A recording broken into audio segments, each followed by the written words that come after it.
လူကိုပါမိမရှိပါတယ်ကလေးလေးရှိတယ်လိမ်မပြောဘူးတကယ်မင်းသိအောင်ပြောပြမယ်မင်းကအပြိုငါကလူအိုအချစ်ဆိုင်မတည်ရဲ့ပါ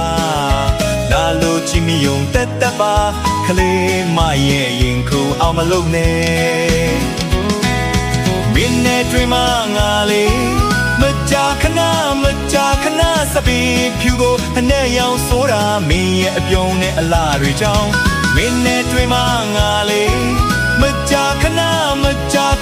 စပီဖြူကိုအနဲ့ရောင်ဆိုတာမင်းရဲ့အပြုံးနဲ့အလားတွေကြောင့်ဝတ်စားဆိုလဲအရင်လိုမဟုတ်ပါတန်ပြန်ဝတ်တယ်လားအဲ့ဒါမင်းကြောင့်ပါအိမ်ကမိမရိမ်မိမှလဲနဲတော့ကြောင့်လားအပြိုမလေးကလေးမလေးရဲ့မင်းရဲ့အပြောတွေကြောင့်လူပြိုခဏလောက်ငါပြန်ဖြစ်ခြင်းတယ်